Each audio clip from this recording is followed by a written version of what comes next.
Welcome, ladies and gentlemen, to the Horror Club podcast, where every week, counting down to Halloween, me and Miss Boo are going to talk about some of our favorite horror films, some of the funnest horror films, and everything in between. Miss Boo, how are you? I am excited, not because it's my pick today, but we're also kicking off 80s horror-themed month. Yes, we are, and we have a pretty stacked lineup coming up. Oh yeah, it's gonna be amazing. It is. And all on VHS. Yes, Miss Boo went out of her way to pick up VHS copies of all these 80s horror films so she can watch them authentically. I, on the other hand, just looked them up on like HBO Go and stuff like that. And what are we starting off with today? Today, we are talking about A Nightmare on Elm Street. Yes, we are. The 1984 Wes Craven classic. This wasn't Wes Craven's first horror film, but this is definitely one that made him synonymous with the genre. That's right. Which is impressive, because this is also the guy that gave us Last House on the Left, The Hills Have Eyes, and then A Nightmare on Elm Street. And one of my favorite all-time horror movies, Scream. Yeah, a couple decades later, but, you know. And our first movie for our podcast. It was our first movie for the podcast. And so Nightmare on Elm Street is a interesting kind of horror film when you look at 80 slashers.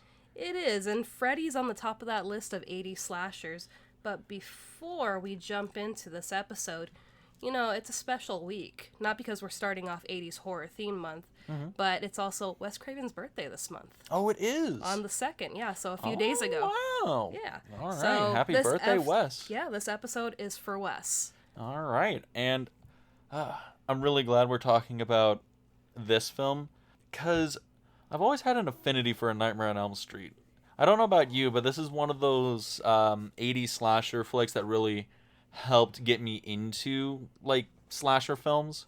I guess. I mean, for me, I started off with Michael Myers. Well, yeah. Well, And- Halloween is, like, a foundational one, but I don't really consider the rest of the Halloween franchise that good. Yeah. Like, everything past Halloween is pretty, like, lukewarm. Halloween 2 is, like, okay. Halloween 3 is yeah. not a Michael Myers slasher film, No, and the it's rest not. of it's pretty bad. But I agree with you. Freddy is a good one to jump off into the horror genre with. Mm-hmm. Do you remember the first time you watched A Nightmare on Elm Street? Oh, God, I had to have probably been 12, something like that. Because my parents had that old DVD set when, like, they released the Nightmare on Elm Street films. Like, oh, first time on DVD. I think mine were literally rips of the Laserdisc copy. Like, that's how old they were. And I always was under the impression that those were the movies I weren't supposed to watch. Oh, yeah. And I was like, they're not home. I'll put one on and see how it goes. And it was great. It was a lot of fun. Were you scared afterwards? Not particularly. I mean, I was already a pretty jaded kid. Really? At that age, at 12, you were already jaded? Oh, very. I played too many violent video games, and they warped my fragile young mind. Interesting. What about you? I mean, I think I was probably around the same age that you were. Mm-hmm. I think a lot of us were probably... In that 10, 12, 13 age? Yeah, that very young age where we shouldn't have been watching this, but we did because it's like, oh, cool, it's Freddy Krueger, and it's not going to scare us that bad. Scared the shit out of me when I saw this for the first time. And it's crazy because Freddy Krueger is almost as synonymous as Santa Claus with people. Definitely. Which is fucking weird, right? And it's not just because of the red and green sweater. But No. But it is. Freddy is just recognizable everywhere. And, you know, even alone with the silhouette, very much like Indiana Jones, you know that's Freddy. It's true. It's a very recognizable franchise. It's a very long-lived franchise. And this is the first of that franchise. It is. So The first of many things in this franchise. it is. Do you want to know some context about this one? Sure. Well, for context and everybody out there, this film comes out in 1984. And in 1984, we also got Beverly Hills Cop, Ooh. Ghostbusters, Oh. Indiana Jones and the Temple of my Doom. God. We also get Gremlins, Karate Kid, and your favorite, Amadeus. Amadeus. I love Amadeus. I can't wait to do that on the podcast. You know who else loved Amadeus? The Oscars, because Amadeus took home 4 big gold statues. It did, so you gotta give it a chance one of these days. I think I will, but you know who Hollywood gave a chance this same year? The man debuting in this film. Mr. Johnny Depp. A Mr. Young Johnny Depp. What a dreamboat. Playing Nancy's boyfriend, Glenn, the most unattractive of first names. But, you know, he makes it work. And, yeah. And Nightmare on Elm Street has a very interesting little production history, if you want to know. Sure. So, this film, by many accounts, was probably never going to get made because of all the things that happened in the process. The first was Wes Craven couldn't find a single studio to back the film. That's right. He shopped it around for about 3 years before New Line picked it up. And this was a big risk to New Line because they were just a distribution company. They had never produced an actual film before. Yeah. But they were like, hey, we'll do this. It'll be good. A cheap, quick, easy horror film that kind of blew all their money. They went into such a financial hole that they had to start asking outside investors from Europe, from basically any place they can get money. This started as a $700,000 film to well over $1 million picture.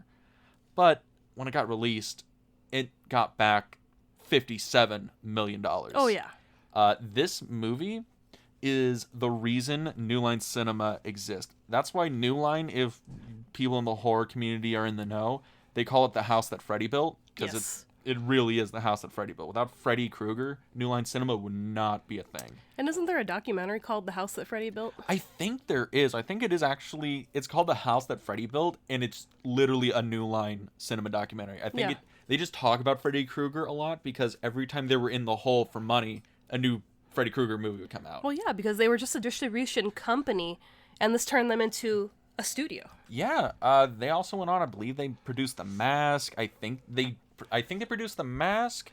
The first Scream movie. The first Scream movie, Teenage Mutant Ninja Turtles, which all of them were huge financial successes. Yeah. And this also helped make Wes Craven a household name in the horror community. Rightfully so. Because, I mean, this man is a genius when it comes to horror. He really is. He has a very interesting style of directing films, writing films, and really getting into more unique things that other horror directors don't get into. Yeah. But, Boo, would you like to tell people what the story's about? What is A Nightmare on Elm Street? Well, A Nightmare on Elm Street follows the story of Nancy, who is our main character, and she is dating her boyfriend Glenn, who lives across the street from her in a very nice neighborhood. Yes. And we're supposed to be in a small town, even though it's very much Los Angeles. There's no getting around it. I mean, maybe for you, it's For a the pretty first decent one. design. For the first one. Yeah. Again, watch the documentary. It's amazing. I love documentaries, film documentaries. Sorry, but to get back to the plot, Nancy and her group of friends all start having dreams about this weird, creepy guy in a green and red sweater. And it turns out that this, isn't just a dream. This guy is killing these teenagers in their nightmares. And it turns into a race of, how can we stop him? Why is this happening? Why has he chosen us? As he's picking them off One by one. But yeah, this movie is interesting in and of itself. So where do you want to start? Let's start with the characters. The characters, your favorite. And why don't we talk about the star of this movie? Not Heather Langenkamp that plays Nancy, but the film's real star, the franchise's star, Robert Englund playing Freddy Krueger. Yes. And Freddy Krueger became an icon. He's in the realm of Michael Myers, Jason Voorhees, Leatherface, and he goes on to be this comedic, wisecracking kind of slasher. But in this film, he's far more menacing. More menacing. He is a little funny. He's got a couple of lines in there. Well, but it's not to the extent of Dream Warriors or Freddy's Child or Freddy's Dead. I mean, even I can't think of the show. It's a show on ABC. But he made a cameo as Freddy, and he's chasing one of the main characters of the show around. So it's like, even to this day, even on an ABC show, people still want Freddy. Oh, yeah. And I guess that comes into my question, because we've seen I assume you've seen all the Nightmare on Elm Street movies. I'm pretty sure I've seen all of them. I mean, there's only like 8 of them. Come on, that's pussy numbers. Hellraiser's got like 12. Yes, and I know your beloved Jason has like what? 13 last I counted. There you go. But Or no, I think it's 12 because I think they want to get the 13th made. I think. Oh yeah, you're right. It's going to be 13 when they finally get off their asses and make it. That's gonna be awesome. Yeah. But back to Freddy. Back to Freddy, and my question is, what's unique about this performance that doesn't show up in the rest of them? Because I feel like Robert Englund approached this role way differently than he approached the rest of the movies. Because the rest of the movies, up until A New Nightmare, weren't directed by Wes Craven. No. So I think a lot of it was probably the writing. Because in this first movie, like you said, he's very menacing. We don't really see him that much. It's kind of like Jaws, where He's shrouded in darkness a lot of the time. He's shrouded in darkness. We don't see the shark. We just have the fear surround us the entire film. So I think that affected his performance because he's supposed to be this ominous being. And in the rest of the movies, you know, we can't wait to see Freddy. That's what we're there for. It's not like this first movie where we kind of get attached to the cast. The rest of the movies, it turns into, like most horror movies. It turns into Friday the 13th films, Yeah, where body count. we're here to see the special effects, get a couple of jump scares, and leave the theater happy. But Robert Englund, great performance every time and everything that he does. Oh yeah, and he's a very, very good actor in this, and it's kind of interesting because I've seen interviews with him outside of, you know, Freddy, and seems like a very, like, real dedicated, he's like a theater actor. He's like very into the method. He's like, I need to understand the character and the performance. And I'm like, bruh, the thing you're most famous for, you could probably just phone it in half the time and you'd still get the fattest paycheck of the crew, but he doesn't. He does not. He gives it his all, and it shows up in each movie. Even if it's kind of on the cheesy side, he is the best thing in the movie. It's kind of the same thing about Nicolas Cage. Say what you will about the man, he'll give 110% in every movie he's in. You're just on a Cage thing these days. By the way, Pig is fantastic. If he doesn't get nominated for an Oscar, I will be very angry. Just letting you know. I know. You've been talking about Pig nonstop. It's very good. But, so that's my thinking. You know, Freddy's the star. Robert Englund. Definitely. But is there anybody else on this cast you want to talk about? Well, I mean, I think we have to talk about Heather. Heather Langenkamp. Exactly. So, I think she's good. I think she's fine. She's a good character. I mean, she's a good actress. It's interesting to see her kind of be, you know, the sheriff's daughter into, I'm going to drag Freddy out of the dream world and into this world and bring him into my booby-trapped house. You know the thing I liked about Nancy and Heather Langenkamp's performance in this, more than 99% of other slasher movies, is watching the film, looking at her, seeing how she acts, performs, I'm like, you actually look like a teenager in high school. You actually are performing like a teenager in high school and not a 30-year-old playing a teenager in high school. Well, I mean, it's kind of funny when she does that line, when she looks at herself, she was like, oh my god, I look like a 20-year-old, because she is 20. Yeah. But, yeah. Really? Yeah, she's 20. So that's why that line was in there, because she is 20 years old. Which is really weird, because looking at her, I'm like, yeah, no, you look about like 16. 15, 16. She's got a very baby face. Yeah. Which works, and... I mean, that goes into the casting. Yeah, it just sells the part that we are watching real teenagers, dealing with... I mean, not a real issue, because... I would really hope this isn't a real issue. Yeah, that would be terrifying if this happened. But it's an interesting concept... And it kind of, you know, it feels a little bit like, you see, this is where he got ideas for Scream in this movie. Yeah. I wonder if that's a thing, because I don't even think the casting in Scream is on par with this. I don't know. I really enjoyed both casts in both films. Well, they've kind of become iconic since their film's release. They're iconic films, but it feels like the cast just kind of gelled together for both. You feel like this is a real high school and a real set of friends in each film. I mean, maybe not so much in Scream, at least for me, because it always felt like, man, Stu and Billy, how are these guys fucking friends? They just seem like really unrealistic friends to me, but that's mostly because I don't think Matthew Lillard and Skeet Ulrich would have been on the same baseball team at any point in their life. You never know. I never know. But in Nightmare on Elm Street, I thought all the cast was actually really good. Especially, Nancy Thompson and, her boyfriend Glenn, her friendship with Tina, and I mean, Tina is just, oh my god. Poor sad girl. Oh.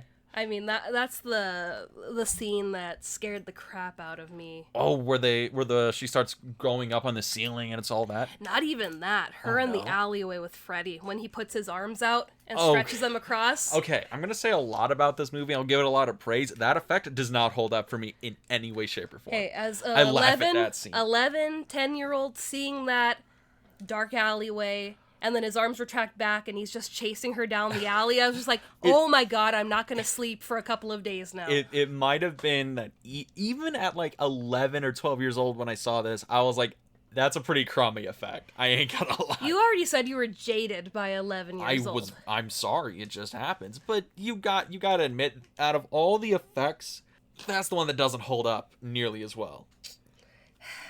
It's whatever. It's whatever. Yeah, okay.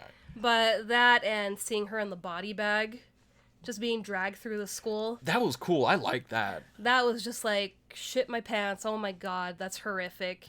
And then seeing in the documentary where she's like, this is a real body bag, and it only zips from the outside, so I have to trust them to unzip you before you suffocate. And I'm like, that's horrifying, being trapped in a body bag covered in blood. Fake blood, granted, but still not good. Horrifying. Speaking about blood, you know the famous scene where Mr. Johnny Depp gets sucked through the bed? Yep. That scene is great, and the fact it's that so weird that it broke the set. It did, because they were using I can't remember what movie it is, but Fred Astaire did a thing where he was dancing on the walls and the ceiling, and it's a rotating set. They used the same trick to do that and to do Tina's death, Tina's death and all that stuff. And I guess it was so much blood that was being dumped, it broke the supports. No, it was watercolored with like red food coloring or something. Yeah, red dye. But it got into all the light sockets and the cables and the wires, so it just blew out the whole room. Blew out everything, and then it started to spin a little bit, the room, because of the weight of the water landing on the ceiling. And it was just like, oh my god, you have this room that's fiery and out of control. Totally works for a horror movie. Oh, so good. But yeah, that for me is probably like the most iconic scene in the movie for me, is the Johnny Depp's death sequence. Yeah. Which it's so cool. The fact that the coroner, the cops, they can barely be in the room because they're just so it's leaking disgusted. Through the ceiling. Yeah. It's so good. Where do you want to jump to next? I don't know. I'm excited to talk about this. You're a little giddy. A little bit, tiny bit. Just a little giddy. Yeah. All right. Well, why don't we talk a little bit about the story here, because this film's a lot different than other slashers in this genre. Yeah. In this decade, because with Friday the 13th, Halloween, Texas Chainsaw Massacre, so on and so forth, those are leaning a little bit harder in the exploitation aspect of their genre. Yeah. We're gonna have boobs, blood, and guts, and leave the audience out happy. Granted, they both lean into suspense and thriller aspects because that's why they continued on. Yeah. But this film works on a more like psychological horror level, which I love. Oh yeah, and its story feels like it's talking about something a little bit more than it's showing. It feels like there's a real like theme going on underneath the surface.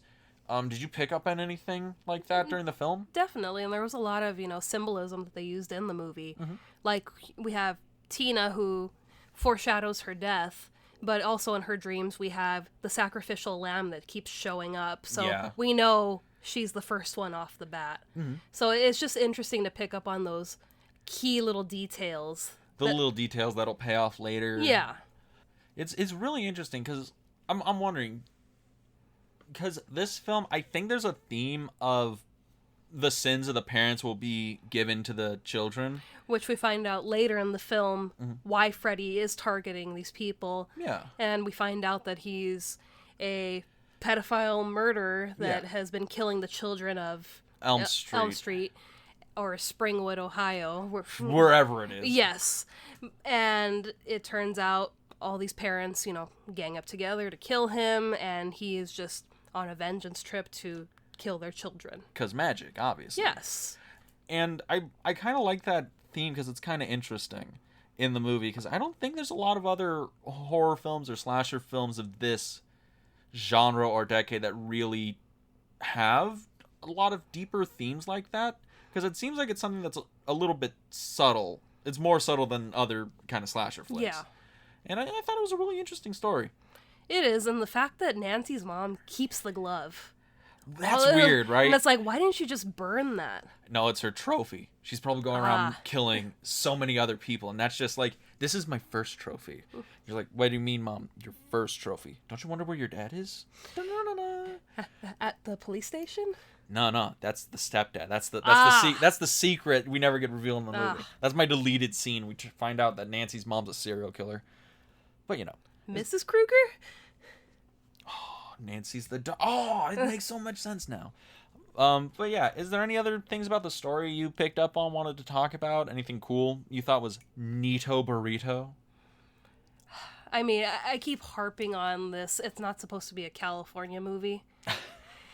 You just have a problem separating your outside movie knowledge with your inside movie knowledge. Well, I mean, when Tina's talking about the nightmares, and she's saying, hey, maybe it's like how they say nightmares are generated by like gravitational pull, something happening in the earth. She's like, maybe there's a big earthquake, and then her and Glenn, they end up in Venice at the canals. And it's just like, bro, this is a California movie. Oh, God. You're just saying that because you went to the Elm Street house, didn't you? We did go to the Elm Street house. We did, and that's why you're saying this is a California movie. I'm like, boo, they're all California movies. They're made in Hollywood. So, segue into our trip to the Nightmare House. What did you think about it seeing in person? A lot smaller than in the movie, but really weird because it hasn't changed since 1984, which is super creepy to me. I mean, the only difference is we didn't see the blue door. We've seen the iconic red door. Yeah, which I think in this movie only shows up at what, like the end of the movie? It stays blue the entire time. We don't I thought at the final sequence it was red, and that's when Freddy's arm comes out of the door. No, it's still blue. Is it still blue? Yeah. I had that fucking Mandela effect. I watched this movie yesterday. I know, but we don't get the red door until Nightmare 2.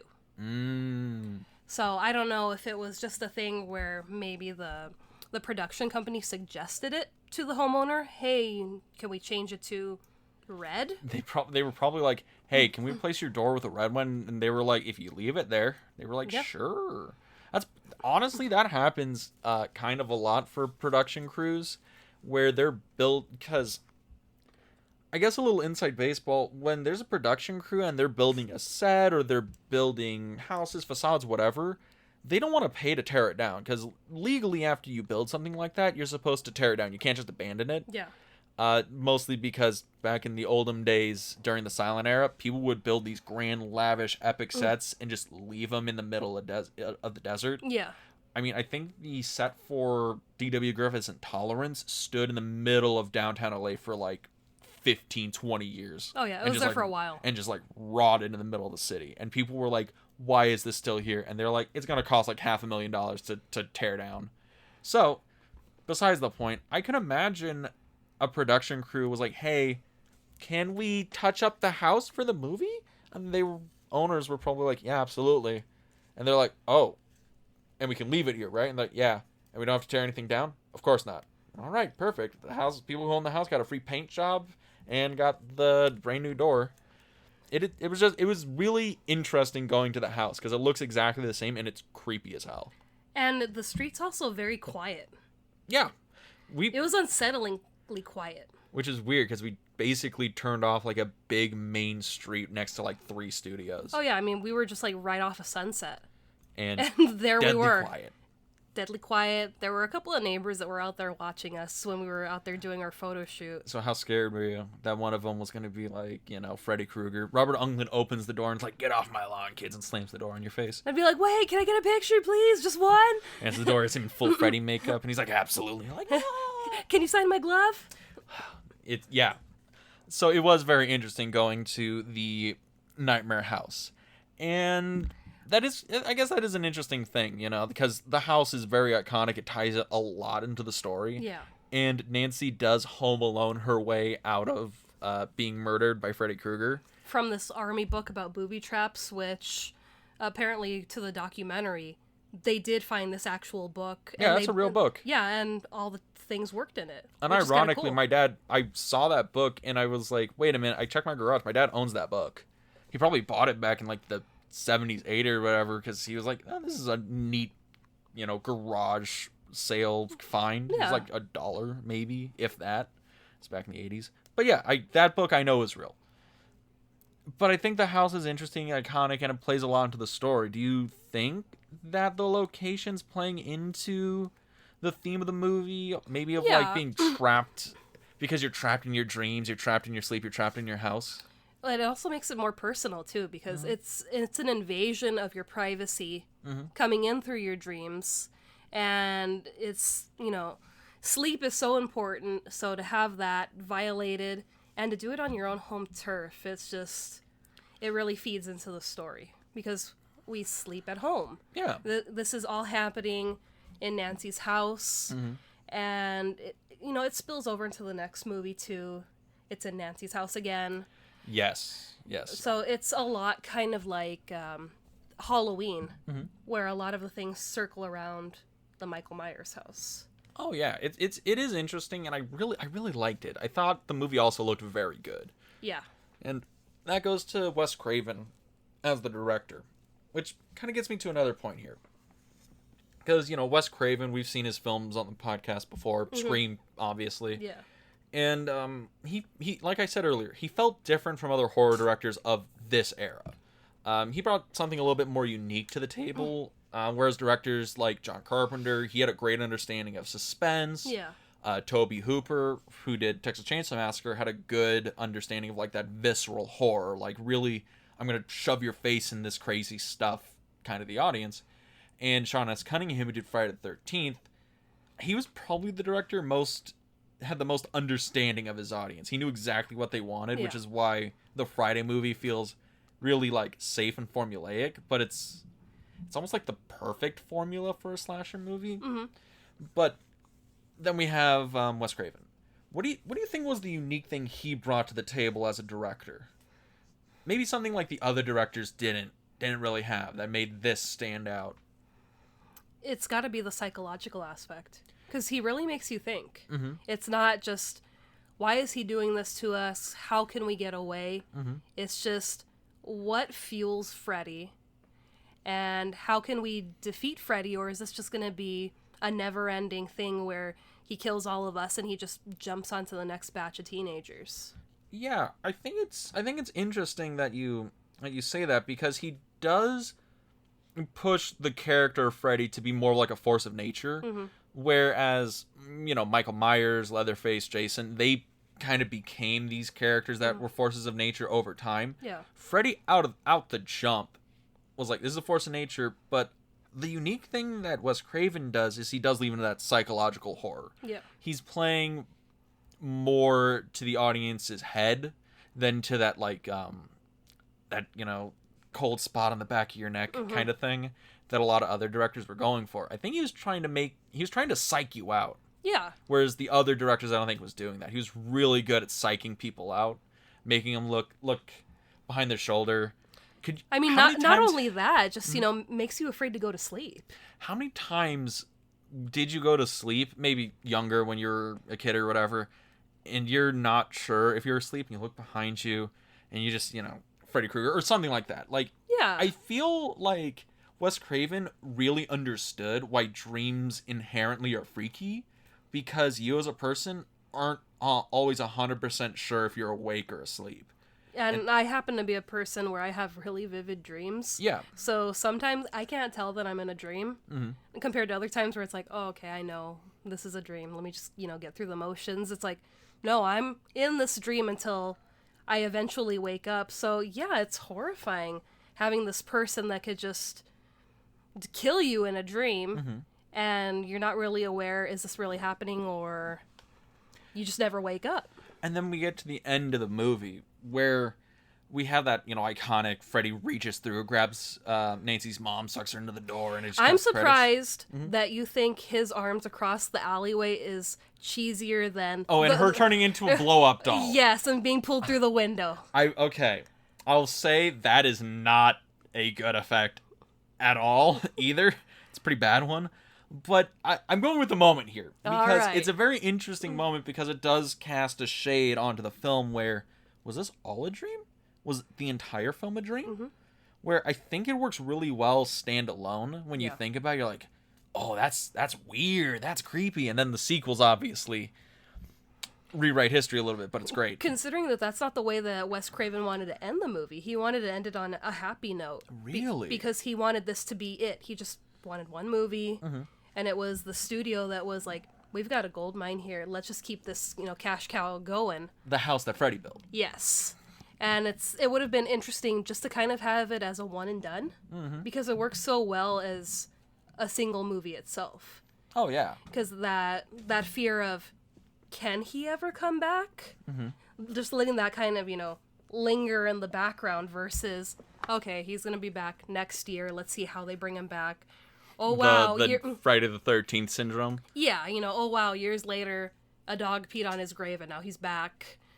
Just the random stuff that brings Freddy back. Oh, yeah. I mean, it's kind of funny where every slasher across the board gets more ridiculous as they go on. Friday the 13th started with Jason as this, disabled boy lost in the woods who's come back for revenge to an immortal zombie with a machete and a hockey mask, and he's in space now.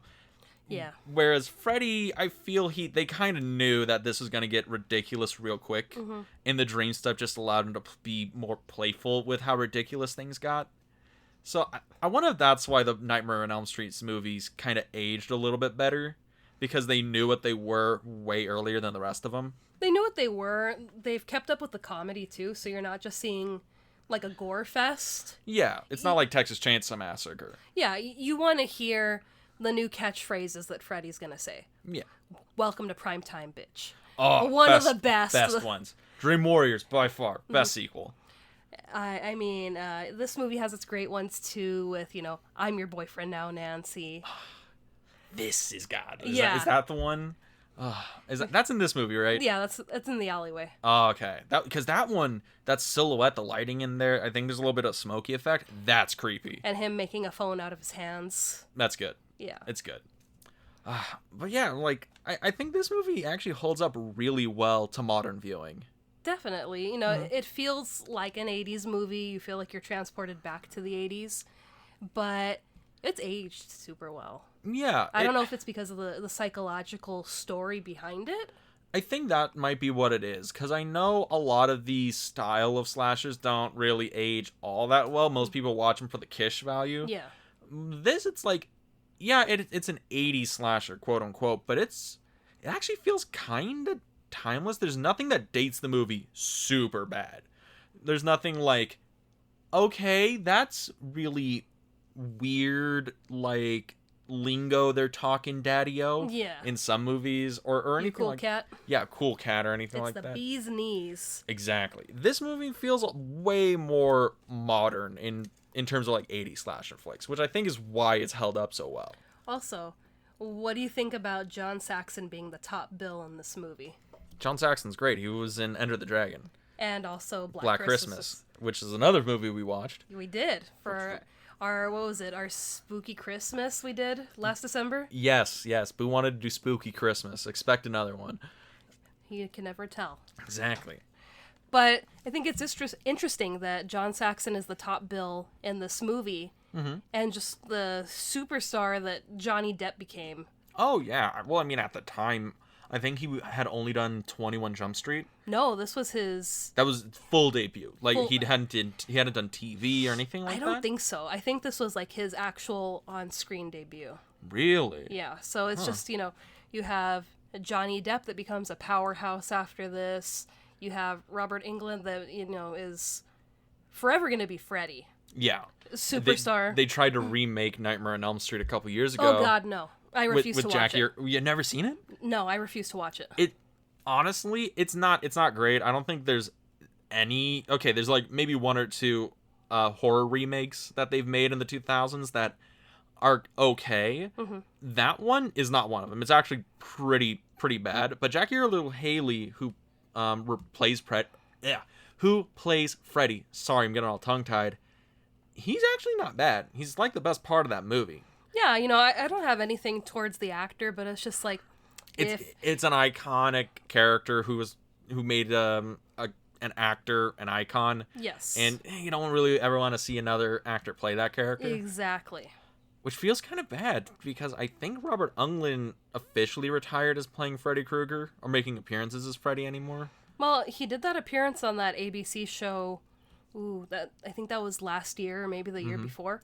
I mean, he was in full makeup. So Doesn't surprise me. So he may have retired, but if they were to come back and be like, "Hey, want to do one more? Want to do one more? You need a house in the Hamptons? I got you, fam." But it is kind of a thing because with Jason, there's been a score of stuntmen who have played Jason. The only person who really adopted the character is Kane Hodder. Yes. But he's only played Jason 4 times, I think. Mm-hmm.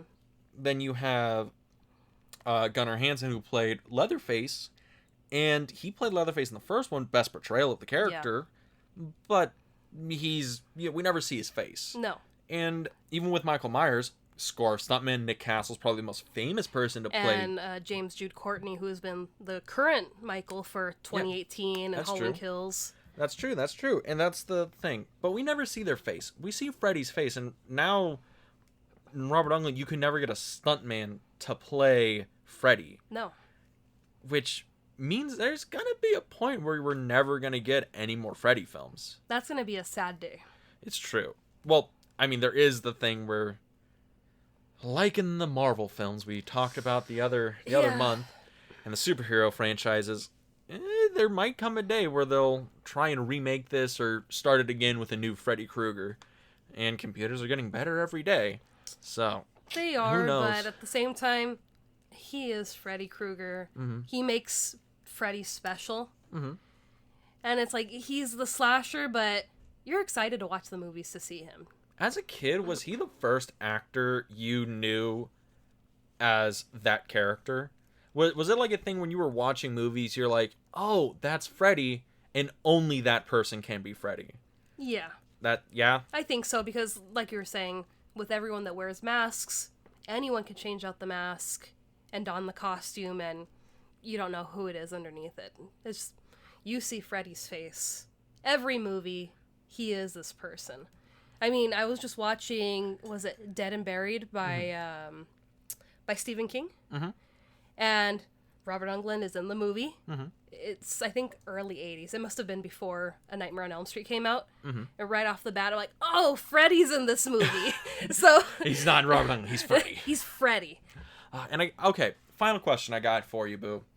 Where does Freddy rank on the Mount Rushmore of slasher villains? Because I know you're a Halloween girl. You're a big fan of Michael Myers, the Halloween franchise.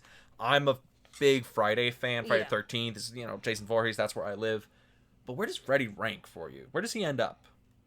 I mean, he's definitely on the mountain. He's definitely on the mountain of the 80s slasher icons. Yeah, it's very much like the classic Universal monsters, where you have, Frankenstein, Dracula, the Wolfman, Creature from Black Lagoon, Man, so they're, on and so forth. They're always lumped together, that little core group. Mm-hmm. So that's how it feels like with our slashers. It's Michael Myers, it's Freddy, it's Jason.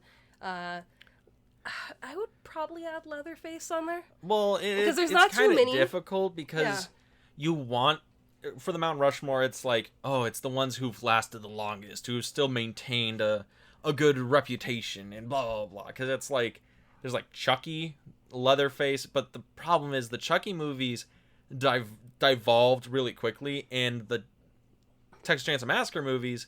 The first one is incredibly influential, iconic, possibly one of the greatest horror films ever made. Definitely. The rest are kind of bad. I love them for varying reasons. Matthew McConaughey's in the fourth one. I wonder if we'd put Ghostface. Well, not in the 80s. Not in the 80s, but... I mean, in terms of, like, modern horror villains... I'm just saying slasher culture. Maybe. It's like, if you had to quantify slashers across, the decades we had him from Michael Myers up, yeah, Ghostface would probably be in the echelon. But you're firm that it's Freddy's top 3 slasher franchises all time. I mean, when I think of slashers, apart from Ghostface, I immediately think Michael, Freddy, Jason. All right. Well, I would agree with you. I think Freddy is definitely up on that list. And being on Pretend Elm Street, were you just waiting for him to turn a corner? God, no. God, no. I'm a chicken. I know. But... Any thoughts on that? Any parting thoughts? Any parting thoughts? I think it was a fun watch. I haven't watched it in a long time. Same. I mean, I don't know why I haven't watched it in a long time. Which is weird, because I loaned you the DVD, like, a year ago. And I brought it back today. You only watched it once, though. Maybe. That's what I thought. But it's fun to come back. Mm-hmm. Nothing skips a beat. Nothing's really aged horribly in the movie. Yeah. Everything still works about this movie. Everything is still fun. Everything that's supposed to spook you still spooks you. Everything you're supposed to laugh at, you still laugh at. It's just a really well-crafted film. And it kind of sucks the franchise got not great as time went on. But it's still, I think even as a franchise, I'd still give it like a solid B. Yeah. Yeah. Which, I don't think there's any A+ slasher franchises that have been consistent across 8 movies. Mm-hmm. I ain't gonna lie to you. Halloween might be a D-list franchise with an A+ film in it. We're gonna have to differ there, but Oh wow. Because I like me some H2O. Yeah, you're the only one who likes H2O. But I don't care. Hey, look, you're talking to the guy who loves Friday the 13th, and those are Z-tier horror films across the board. But you love Friday the 13th. I love Friday the 13th, which is really good, because you know what we're going to be watching next week?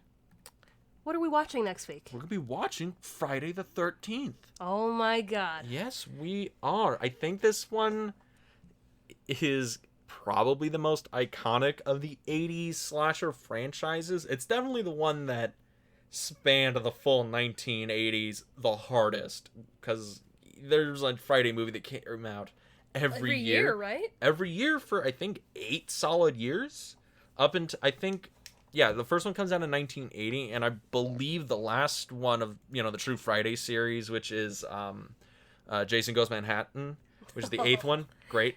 I believe that comes out in 89. So there's a Friday movie basically every year up until the end of the decade. And people say horror movies aren't great movies. People keep showing up for them. Exactly. And we always will. And for those who want to show up to Horror Club, where can they go? Well, if you want to find us on social media, you can find us on the Film Club at Instagram and Facebook. And if you want to follow us on a different platform than you currently are listening to us on, you can find us on Anchor FM, Apple Podcasts, Spotify, Google, just about anywhere the podcasts are streamed. And you can also find us on our YouTube channel, In the Frame, where you can also find my other podcast, the Double Feature Podcast, where me and my boy David bring 2 movies together, compare them, contrast them, and really dig deep into why they work together as a pair of films, as well as my new podcast, the Film Odyssey Podcast, coming out with its first episode soon, where me and my brother go through the AFI Top 100 on a quest to find the best film ever made. But boom. You and your quests. I have a lot of quests. But apart from quests and horror movies, we also thought, since we're doing our 80s theme month, why not do an 80s music, playlist? Get people in the mood. Yeah, so you guys can see what music we're into apart from what movies we're into. So soon you can find the Film Club 80s podcast, the Film Club 80s playlist on Spotify. And it's going to have a good amount of songs from Dean and I that we love. And bonus points if you could figure out which of us likes the song. It's going to be interesting because I like me some music. I listen to a lot of music. But I'm really bad at remembering songs' names. This is a rough one. Dean's mostly Sublime. Sublime everything. Sublime every day. Love it. Oh my god, Robin the Hood is a great album. 40 Ounces of Freedom, self-titled Sublime album. Mwah, masterpieces. Chef's Kiss. Chef's Kiss. I even love their live album. But yeah. But yeah, you could find us on Spotify. I think we're going to go with The Film Club Goes 80s, something like that. We're still figuring out the title, but if you can, look it up, enjoy the music, and enjoy the films. All right, everybody. See you all next week. Stay tuned and stay spooky.